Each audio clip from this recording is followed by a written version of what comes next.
السلام علیکم ورحمۃ اللہ وبرکاتہ۔ آج کے اس ویڈیو میں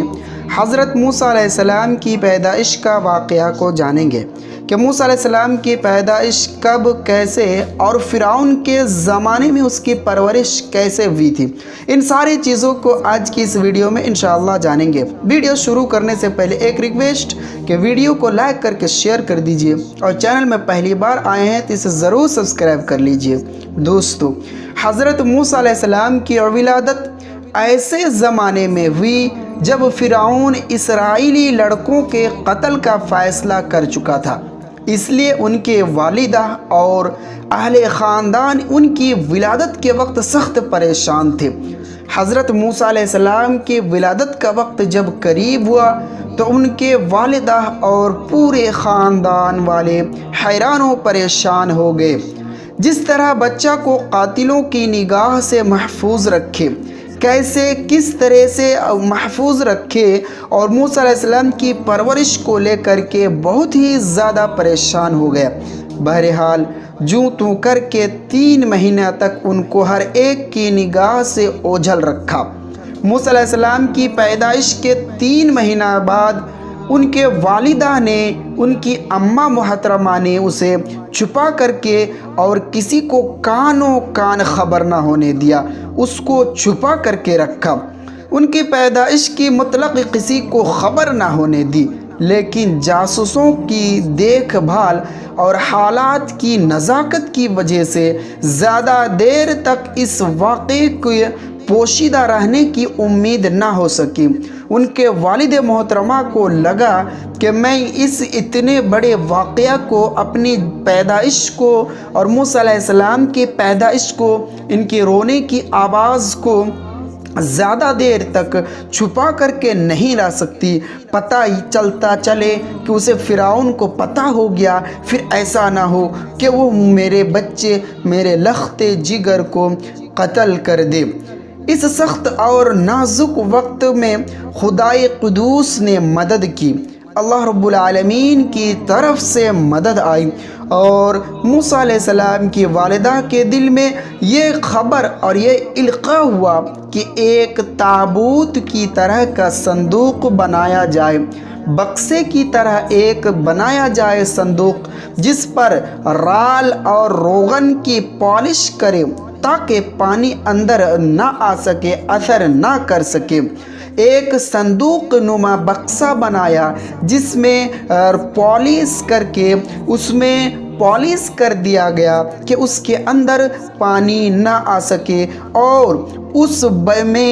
بچے بہت محفوظ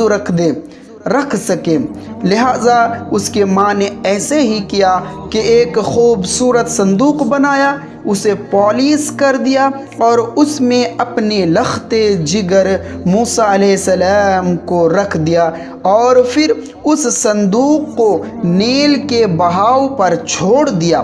موسیٰ علیہ السلام کی والدہ نے ایسا ہی کیا، اور ساتھ ہی اپنی بڑی لڑکی حضرت موسیٰ علیہ السلام کی ہمشیرہ کو مامور کیا کہ وہ اس صندوق کے بہاؤ کے ساتھ کنارے کنارے چل کر صندوق کو نگاہ میں رکھے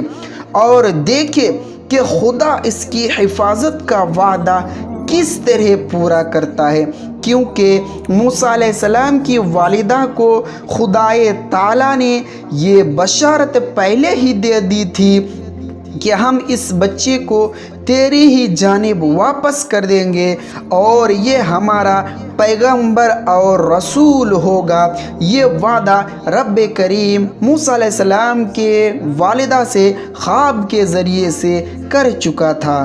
تو اس طرح سے موسیٰ علیہ السلام کو صندوق میں لٹا دیا اور نیل نامی ندی میں، سمندر میں بہا دیا، اور اس کی بہن ساتھ ساتھ چلنے لگی۔ جب دیکھا کہ وہ صندوق فرعون کے محل کے کنارے جا کر کے لگ گیا، ان کی ہمشیرہ نے فرعون کی بیویوں کو اور ان کی غلاموں کو یہ خبر دیا کہ یہاں ایک خوبصورت بچہ آ کر کے لگا ہوا ہے۔ فرعون کی بیوی نے جب یہ دیکھی اور اس نے دوسری قول کے مطابق فرعون کی بیٹیوں نے دیکھا کہ خوبصورت سا بچہ پانی میں تیرتا ہوا آ رہا ہے تو اسے اٹھا لیا اور فرعون کو اس بات پر راضی کر لیا کہ اس معصوم سے بچے کو وہ قتل نہ کرے۔ لیکن اسے کیا پتہ تھا